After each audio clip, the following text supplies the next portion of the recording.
Hi అండి. పండగలప్పుడు కానీ పిల్లలు స్నాక్స్ కావాలి అని అడిగినప్పుడు మనం గోరుమిటీల్ని ప్రిపేర్ చేసుకోవచ్చు. ఇవి చాలా ఈజీగా సింపుల్గా చేసుకోవచ్చు. ఎక్కువ క్వాంటిటీని కూడా తక్కువ టైంలో ఎలా ప్రిపేర్ చేయాలనేది ఇప్పుడు నేను మీకు చూపిస్తాను. చేత్తో చేయడం రాని వాళ్ళు కూడా చాలా ఈజీగా ఎక్కువ క్వాంటిటీని కూడా చాలా సులువుగా చేసేసుకోవచ్చు. క్రంచీగా ఉండి గోరుమిటీలు ఎలా ప్రిపేర్ చేసుకోవాలనేది చూద్దాము. ఒక బౌల్ తీసుకొని 2 కప్పుల మైదా వేసుకోవాలి. వేసుకున్న తర్వాత 2 కప్పులకి 1 కప్పు సూజీ రవ్వ వేసుకొని 2 చిటికెల సాల్ట్ వేసుకొని 3 చిటికెల వంట సోడా వేసేసి మంచిగా స్పూన్తో ఒకసారి బాగా కలుపుకున్న తర్వాత పిండి కలుపుకునే ముందుగానే మనం 3 టేబుల్ స్పూన్ల ఆయిల్ని వేడి చేసుకొని వేడి ఆయిల్ని పిండిలో వేసేసి మళ్ళీ ఒకసారి స్పూన్తో కలుపుకోవాలి. ఎందుకంటే వేడిగా ఉంటుంది కదండి. స్పూన్తో ఒకసారి బాగా కలుపుకున్న తర్వాత కొంచెం చల్లారిన తర్వాత చేత్తో కొంచెం నలుపుకుంటూ కలుపుకొని ఇలా ముద్దలు అయ్యేలాగా చూసుకొని కొంచెం వాటర్ వేసుకుంటూ పిండిని సాఫ్ట్గా కలుపుకోవాలి. చపాతీకి ఎలాగైతే మనం సాఫ్ట్గా కలుపుకుంటామో అలా కలుపుకున్న తర్వాత దీన్ని ఒక 1-2 అవర్స్ పాటు మంచిగా నానబెట్టుకోవాలి.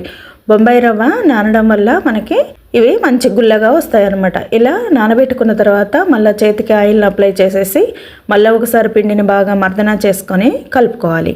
ఇలా కలుపుకున్న దాన్ని కొంచెం తీసుకుంటూ రౌండ్ చేసుకున్న తర్వాత సిలిండర్ షేప్లో చేసేసుకొని ఇప్పుడు మనం పాపడాలు వేయించుకునే జాలి గరిటెని తీసుకొని దాంట్లో ఒక పాట్లో పెట్టేసి ఇలా మీరు చూపించే విధంగా మంచిగా ప్రెస్ చేసుకోవాలి. మరీ ఎక్కువగా ప్రెస్ చేయొద్దండి.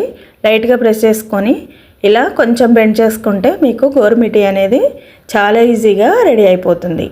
ఇలా అన్నిటిని కూడా ప్రిపేర్ చేసుకొని ఒక ప్లేట్లో పెట్టుకున్న తర్వాత ఇవన్నీ తయారు చేసుకునే ముందుగానే ఆయిల్ని వేడి చేసుకొని ఆయిల్ వేడెక్కగానే ఈ గోరుమిటీల్ని అందులో వేసేసుకోవాలి. వేసుకొని మీడియం ఫ్లేమ్లో గోల్డెన్ బ్రౌన్ కలర్ వచ్చే వరకు ఫ్రై చేసుకోవాలి. ఇలా ఫ్రై చేసుకున్న వాటిని వేరొక ప్లేట్లో వేసుకొని మిగతా గోరుమిటీలను కూడా వేసేసి వేయించుకున్న తర్వాత ఇప్పుడు అందులోనే ముందుగా వేయించుకున్న వాటిని కూడా ఇంకొకసారి వేయించితే మనకి ఎక్స్ట్రా క్రిస్పీగా వస్తాయి అన్నమాట. ఇలా వేసుకున్న వాటిని ఒక గిన్నెలోకి వేసేసి పక్కన పెట్టుకున్న తర్వాత వేరొక బౌల్ తీసుకొని 1/3 కప్పు బెల్లాన్ని వేసుకోవాలి. వేసుకొని 1/2 కప్పు వాటర్ వేసేసి మంచిగా ఈ బెల్లం అంతా కూడా కరిగించుకోవాలి. ఏమన్నా నలకలు ఉంటే దీన్ని వడగట్టుకోవాలండి, లేకపోతే అవసరం లేదు. నేనైతే వడగడుతున్నాను. ఇలా వడగట్టేసి మంచిగా పాకం వచ్చే వరకు దీన్ని మరిగించుకోవాలి. ఇలా పూర్తిగా మరిగిపోయిన తర్వాత 1/2 టీ స్పూన్ ఇలాచి పౌడర్ 1 టేబుల్ స్పూన్ నెయ్యి వేసుకొని మళ్ళీ ఒకసారి బాగా కలుపుకున్న తర్వాత ఇప్పుడు మనం పాకాన్ని చెక్ చేసుకోవాలి. పాకం ఇలా మీరు చూసే విధంగా ముదురు పాకంలాగా రావాలన్నమాట.